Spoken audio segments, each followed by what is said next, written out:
Speculation that AEW stars could be headed to WWE, plus Cody Rhodes kind of exposes AEW and some major announcements from WWE. We're going to talk about it all right here on The Ango Show. Yes. Welcome back to TAS. Ladies and gentlemen, I want to kick things off with Cody Rhodes. I was very intrigued by this that came out. Obviously, he just did Insight with Chris Van Vliet. CVV is one of the best interviewers in the wrestling industry. I think we all know this. I think most of us all agree on this. But it was really interesting when Cody started to open up about AEW. And more specifically, he was talking about kind of like the process of coming up with AEW. And he pretty much mentioned that one of the big things was like he hated how the Young Bucks inside their book, like they created this narrative that Cody Rhodes was the final person to sign the contract to make AEW happen. And Cody Rhodes is like, he's not showing any ill will towards this, but it is very interesting because it is very clear that since Cody Rhodes left AEW for WWE, that smart mark audience that AEW has easily turned on the guy, which is obviously unfair. And Cody Rhodes is just basically saying like, you know, it is true that he was the last to sign his contract, but ultimately, for him in his situation with AEW, it was his vision. You know, AEW was his vision. The guys all were part of it. They were all equals. Tony Khan obviously had a vision as well. They all came together. And it's kind of crazy, too, because Cody Rhodes, you know, he's very, like, positive towards these guys. You know, like, he's very positive towards AEW. He's all about AEW's existence. But it is very clear that Cody Rhodes knew from the start he was not going to be in AEW for the long haul. I think that is clearly obvious. And it's intriguing to me for a variety of reasons, but I think the biggest one, too, that I need to discuss is the fact that there's literally nothing wrong with this. Like, if Cody Rhodes wasn't involved in AEW and AEW didn't come to fruition, there would be no AEW. And whether you like AEW or hate AEW, I guess that doesn't really matter. It's just the fact that we have a secondary company that is like got a boatload of money behind it, right? Like we could sit here and talk about creative and business decisions and signings and all these different things that we do on a daily basis. But at the end of the day, the existence of this company is great. And it's completely fine that Cody Rhodes decided to do this venture in hopes of eventually having a launch pad. I think it was the right move for his career. I think it's also the right move for the wrestling industry. I do think when Cody Rhodes left AEW, and I said it at the time, and I still say it today, there was a dramatic change in the company. The company's got some cool stuff happening right now, but there is a lack of consistency in the company. And for some reason, I could say this a million times on this channel, but people still tend to think I'm an AEW hater. Thankfully, 2,000 plus videos, you guys can go back and listen to my opinions at that time. You can see exactly how I spoke about Cody leaving the company at the time that it happened. That's the beauty of this channel, and that's why you should probably subscribe and not miss a video. Ladies and gentlemen, WWE and Call of Duty are coming together for Season 5 of Warzone. That's not necessarily the biggest news, right? It's obviously huge, but now today, WWE Supercard has been revealed to have a partnership or a crossover with Street Fighter, and clearly WWE, it's all about their brand, it's all about their intellectual properties, and for them, having their brand everywhere is a big deal. And I talked about this so many times with TKO. They just have a different approach to things now, and I think it's actually a benefit to them, right?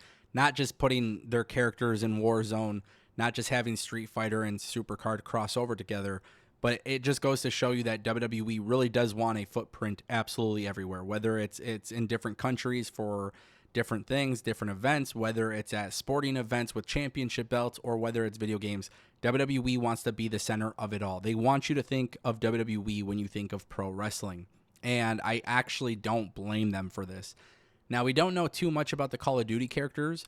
We don't know like who's going to actually be in the game. I'm going to assume it's going to be some of the top names. It might be legends. I don't know. But I do think that is relatively cool because I have been waiting for WWE to be inserted into Call of Duty Warzone for a very long time. That obviously hasn't happened. Now it's happening. You know, I will say this, though. Call of Duty, it's obviously very much alive and a lot of people still play the game. But I don't know if Call of Duty is the most popular it's ever been. And I don't have any statistics to prove this or whatever, but I wish WWE was like one of the first because they've done so many crossovers in the Call of Duty game. Obviously, with Supercard, they haven't done too many crossovers, or if any, I don't know. It's been a long time since I played Supercard. But my point that I'm trying to make is that, Like, Supercard doesn't really have a lot of momentum right now. Call of Duty may not have a lot of momentum right now.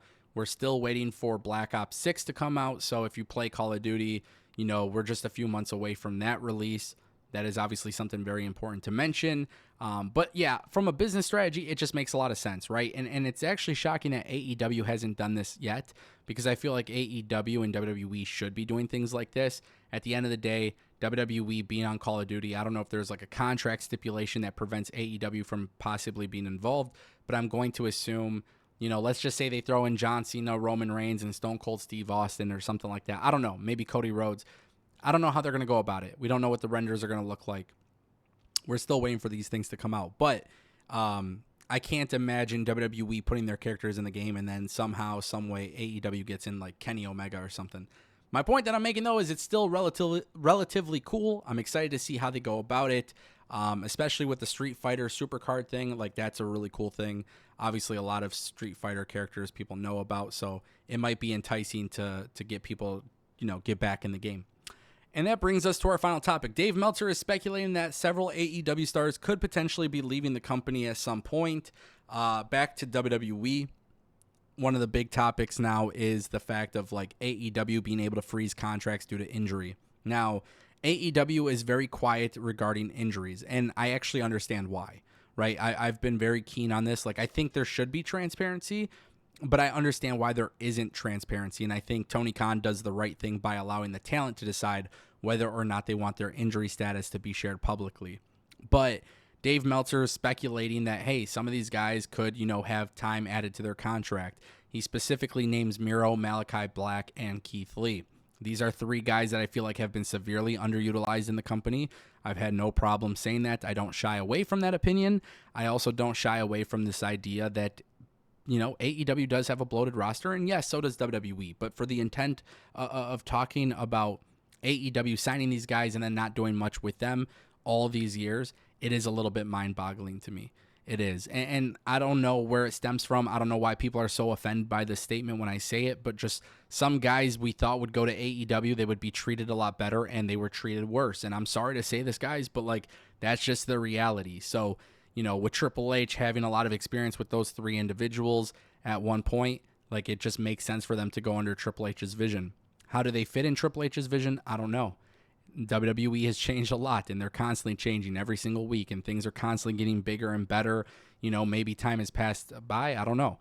I feel like Malachi Black makes a lot of sense because Zelina Vega is in the company in the WWE. I think Keith Lee makes sense because he was a great asset to Triple H and NXT. Miro is somebody who I never understood how AEW fumbled him. And yeah, I guess now this is probably where I start to sound like an AEW hater, but the reality is these guys have been severely underutilized, and if you don't really like that, I don't care. I'm standing on business. I don't think AEW should add any time, to these contracts if people are getting injured. I think it's dumb when WWE does it. I think it's dumb when AEW does it. AEW doesn't do it as much. I understand why they do it, but at this point, both companies have a bloated roster, so just holding people and paying them for no reason or adding time to the contract, I just don't really agree with it. But hey, that's how it is. Ladies and gentlemen, this is the Ango Show.